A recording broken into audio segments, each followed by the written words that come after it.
আমার প্রিয় ছাত্রছাত্রী বন্ধুরা,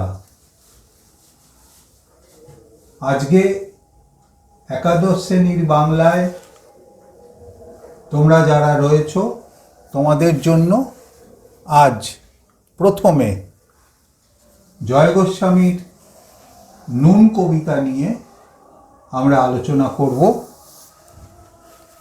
নুন কবিতাটা এর আগে একবার জানিয়েছিলাম, নেওয়া হয়েছে কবির ভুতুম ভগবান কাব্যগ্রন্থ থেকে। ভুতুম ভগবান কাব্যগ্রন্থ থেকে নেওয়া হয়েছে নুন কবিতাটা।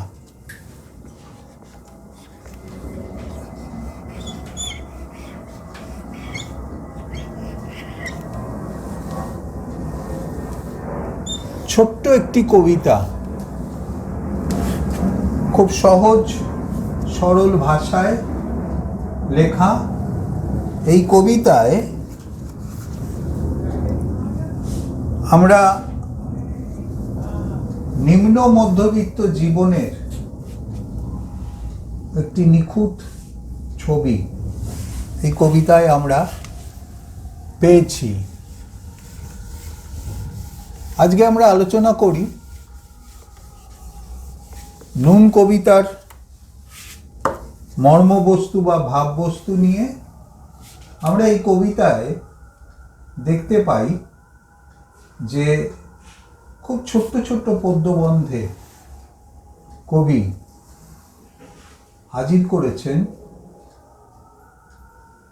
নিম্ন মধ্যবিত্ত জীবনের প্রতিদিনের একঘেয়ে রোজ নামচা। একঘেয়ে কথাটা বলার থেকে গতানুগতিক বলা ভালো, যেখানে কয়েকটা সুন্দর লাইন উঠে এসেছে। আমরা তো অল্পে খুশি, কি হবে দুঃখ করে, আমাদের দিন চলে যায় সাধারণ ভাত কাপড়ে। এই দিয়ে শুরু হচ্ছে কবিতাটা, এবং শুরুতেই বোঝা যাচ্ছে যে কবি সেই সংসারের সেই মানুষদের কথাই এখানে বলতে চেয়েছেন যারা অল্পে খুশি এবং যারা শত অভাব অনটনেও দুঃখ করতে শেখেনি। হাসি মুখে যারা বরণ করে নেয় সমস্ত শূন্যতাকে,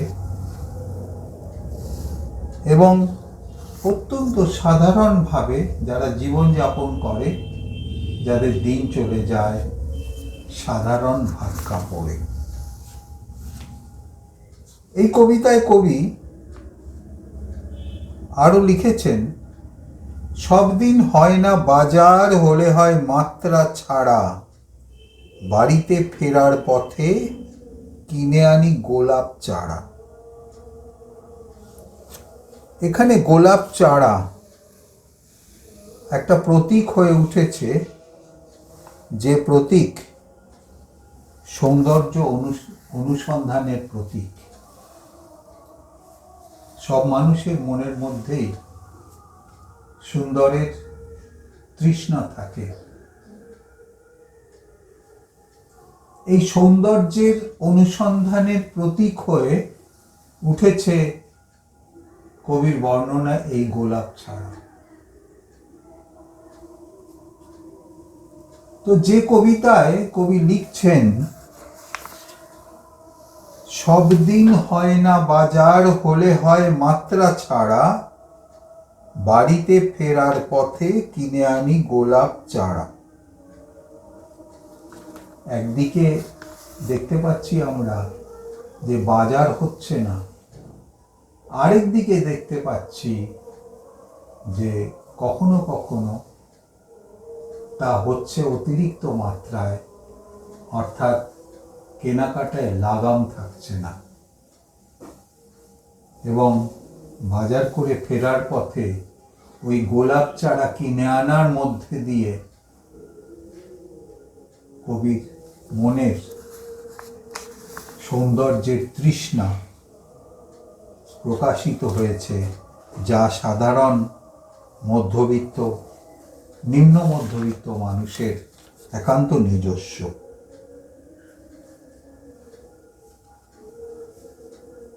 কখনো আমরা দেখতে পাচ্ছি এই কবিতারই অন্য পংক্তিতে আছে, মাঝে মাঝে চলেও না দিন, কিংবা খেতে বসে রাগ চড়ে যায়, নুন নেই ঠান্ডা ভাতে।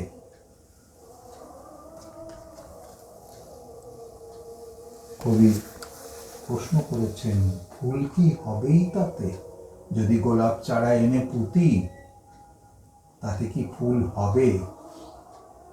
দুঃখে, অভাবে, অনটনে, শূন্যতায়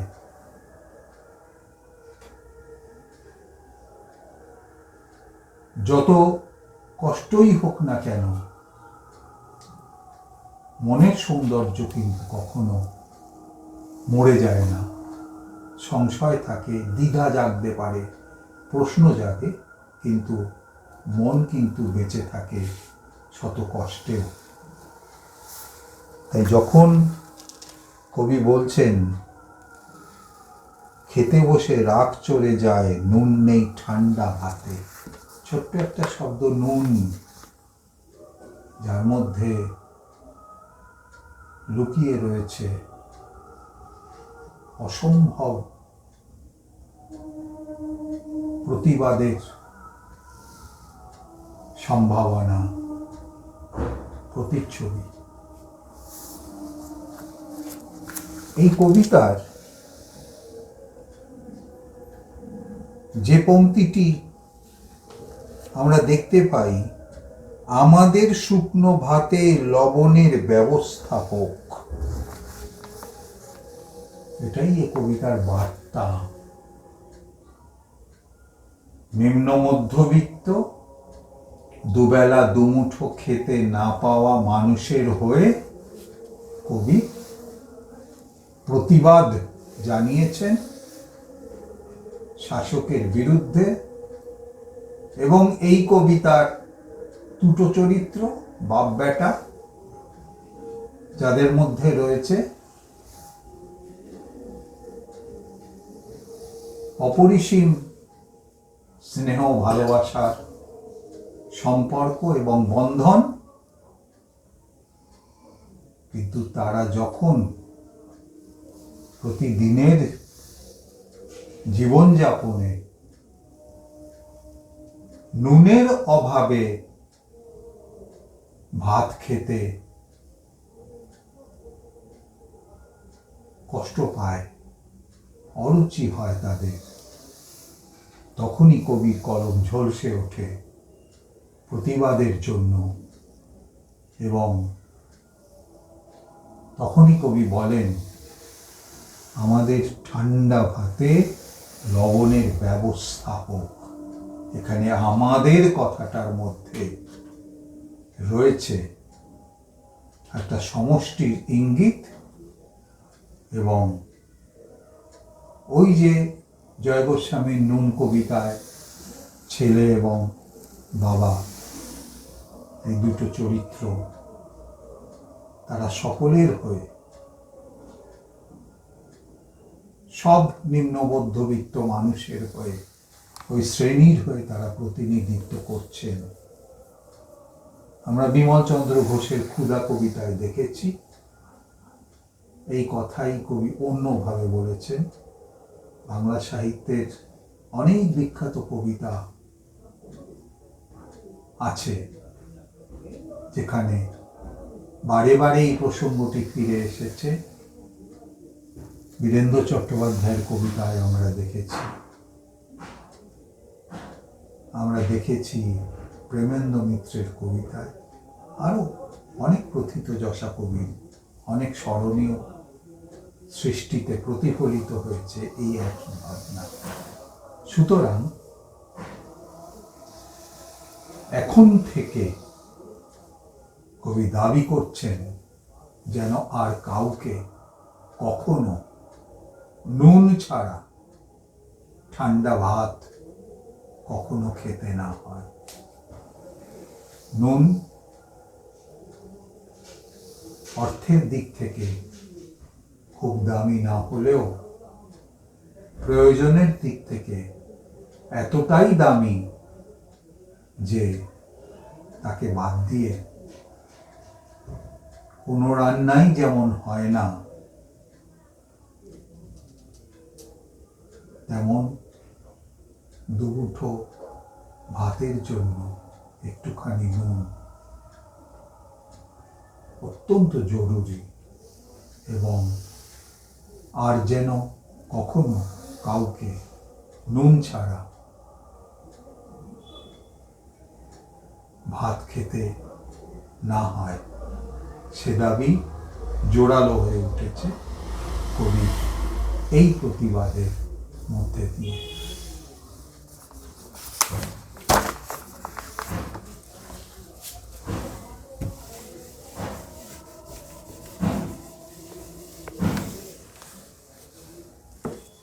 এই পর্বে আজ আমরা আরেকটা কবিতা নিয়ে একটুখানি আলোচনা করব, যে কবিতা একাদশ শ্রেণীর বাংলার পাঠ্যক্রমে রয়েছে।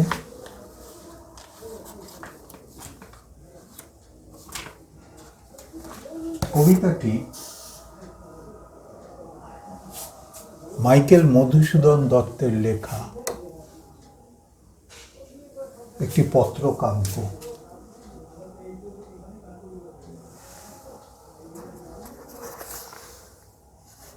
যার শিরোনাম নীলধ্বজের প্রতি জনা।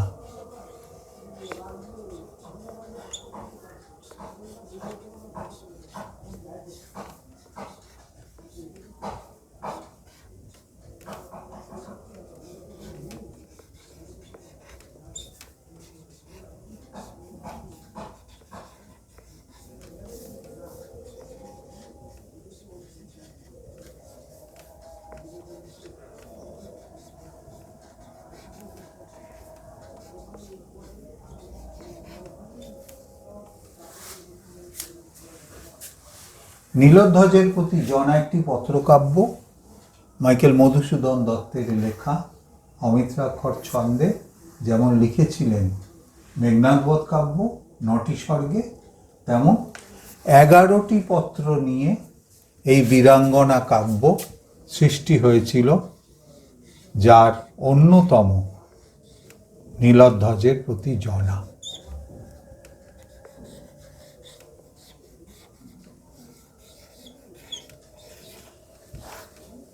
কবির লেখা উল্লেখযোগ্য সৃষ্টিগুলির মধ্যে অন্যতম এই বীরাঙ্গনা কাব্য।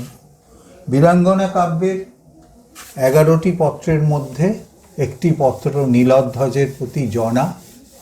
এখানে আমরা পত্রকাব্য বলছি, কবিতায় লেখা পত্র, এই অর্থে পত্রকাব্য। জনার অভিযোগ, অনুযোগ, ক্ষোভ, দুঃখ, অভিমান সমস্ত কিছু প্রকাশ ঘটেছে এই কবিতায়, এবং যা তিনি সরাসরি জানাচ্ছেন রাজা নীলধ্বজকে। একমাত্র পুত্র প্রবীরের মৃত্যু হয়েছে যুদ্ধে অর্জুনের হাতে। পুত্র শোকে কাতর জনা,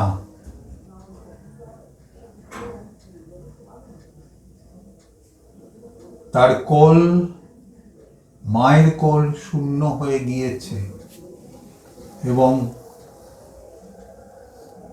জনা চোখের জল ফেলতে, কাঁদতে ভুলে গিয়েছেন, কারণ তার মনের ইচ্ছা এবং একমাত্র বাসনা পুত্র হত্যা যে করেছে তাকে উপযুক্ত শাস্তি দেওয়া। এই কবিতার প্রথম দিকে আমরা দেখেছি কবিতায় যে অর্জুনের প্রতি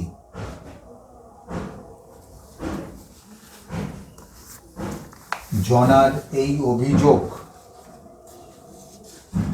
এবং অনুযোগ, সেই অর্জুনকে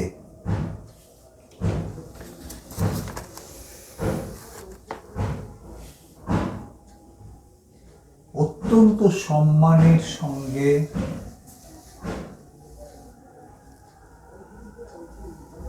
রাজার আসনে বসিয়ে তাকে আপ্যায়ন করছেন রাজা নীলধ্বজ। অবাক হয়ে গিয়েছেন জনা, প্রশ্ন তুলেছেন নীলধ্বজের প্রতি যে অর্জুন পুত্র হন্তারক,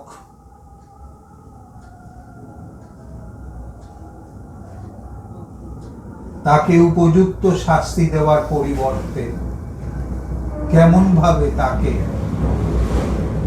রাজার আসনে বসিয়ে সমাদর দেখাচ্ছেন নীলধ্বজ। জনার সব থেকে বড় প্রশ্ন এখানেই,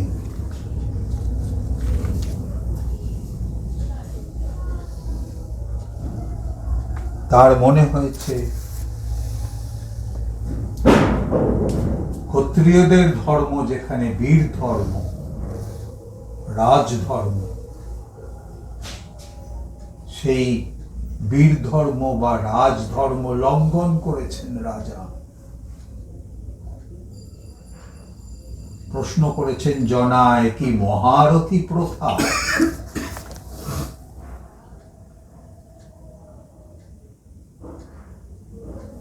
অন্যায় সমরে মূঢ় নাসিল বালকে। অন্যায় সমর মনে করছেন জনা অশ্বমেধ যজ্ঞের ঘোড়াকে ধরতে গিয়ে যুদ্ধক্ষেত্রে প্রাণ হারিয়েছেন প্রবীর রাজা নীলধ্বজ ও রানী জনার একমাত্র পুত্র প্রবীর।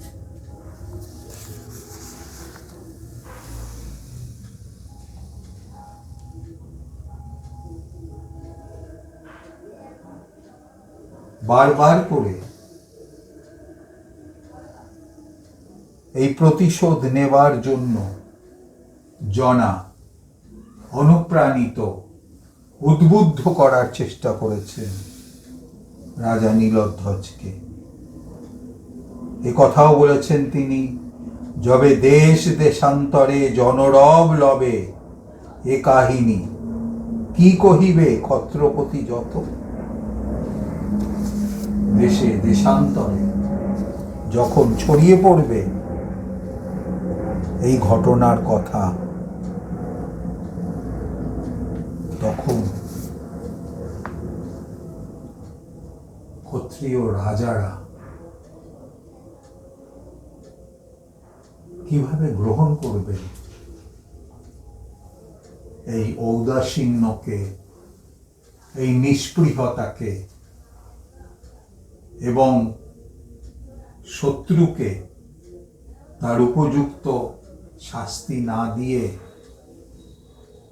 তাকে রাজার আসনে বরণ করে নেওয়ার মতো মূঢ়তাকে। এ প্রশ্নও জনা করেছেন নীলধ্বজের প্রতি।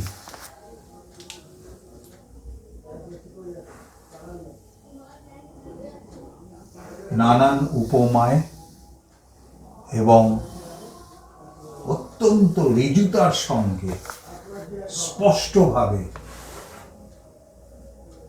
কবি মধুসূদন তার অসাধারণ লেখনীর রচনা শৈলীতে